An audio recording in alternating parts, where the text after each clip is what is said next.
This video is about the sandwich, not the food. This is a step where the leader's feet sandwich the follower's feet, and then the follower's feet sandwich the leader's feet. It looks a bit like this, and then we'll break it down. So we start off with a back ocho, pivot, away, turn her, lead her back, block, sandwich. My heels are touching. I step back, her heels are touching. Lift, aim, forwards, we collect, turn her around, lead her forwards, straighten up and walk out. Okay, so the first thing you're going to notice is that we started off going that way and we're now ended up going that way. So this is something you want to use with caution on a dance floor, unless you do another one immediately afterwards, so you end up facing the same way again. Okay, so to break that down, we're going to start with a back ocho, pivot, back, pivot. Now as we lead her back for the second half of the ocho, we turn and block. My weight is still all on my left foot and I block. I have to turn my foot quite a long way so I can block on the side of her foot. Now I'm not after going all the way back here, this should be like a third of the foot overlapping. Then I step onto that, transfer, turn around, bring my foot in to sandwich her the other side, heels together and change the weight. So I've stepped around, from there I've blocked, stepped around, changed weight. I'm then going to bring her back as I step back, but leave my left foot in place. So I'm going to bring her up to collect. She brings her feet together, ankles touching, but it's really important at this point that when she brings her feet in together around mine, that she makes it clear that she's contacted my foot.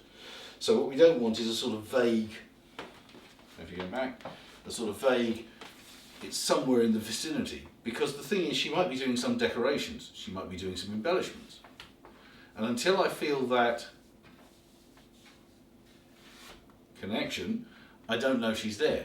So I'm going to leave her on balance until I know that her foot's in place. I'm then going to provide a little bit of up, which will free that free leg.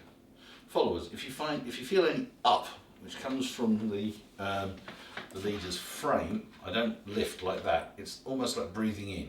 So it's just the frame which goes up.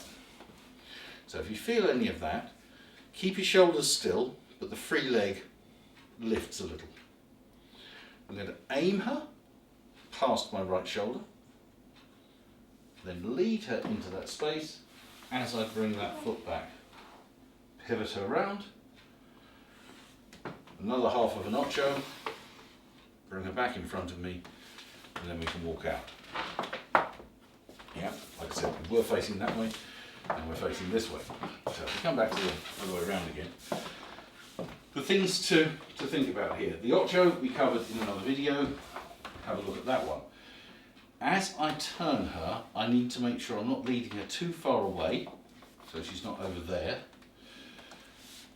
And if I lead her round, if I'm going too far round, I'm going to have to turn my foot almost back on itself to lead her there. So I've got to be a little careful that I lead her at a sort of 90 degrees kind of direction.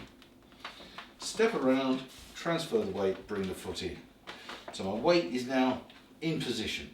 She's just transferred her weight back to there, but what stopped her from collecting? It's my right arm. She's felt that we've stopped, my right arm has stopped her, and she also felt that connection with the foot there, because again, that's not vague, that needs to actually contact the foot. So she gets the hint that something is happening.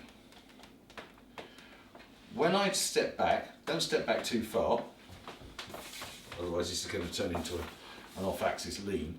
We just step back a little bit, just enough to bring her back vertical again.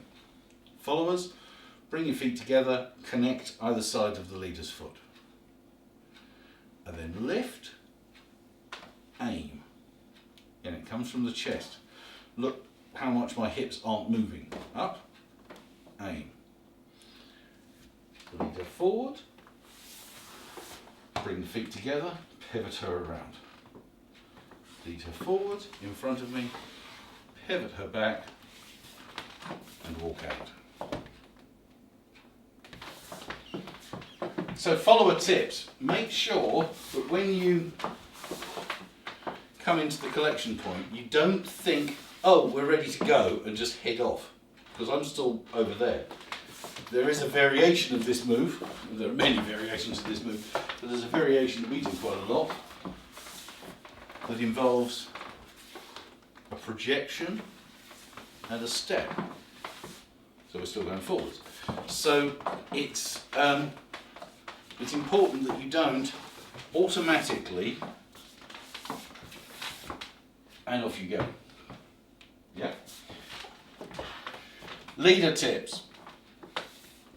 Make sure that when you block, you don't overdo it and block too far around and then step into there. Because when we come back, she needs to be able to pivot. And at this point, if you can move that leg out of the way so we can see, she now can't pivot. Her heel's caught on my toe. So make sure that your foot is only blocking that far in, because now she can pivot easily. Yeah? The other thing, of course, is that when we're down there, if I try and pivot here, she might lift the heel up and then end up on top of my foot. And those are quite pointy heels. I don't really want them on top of my foot.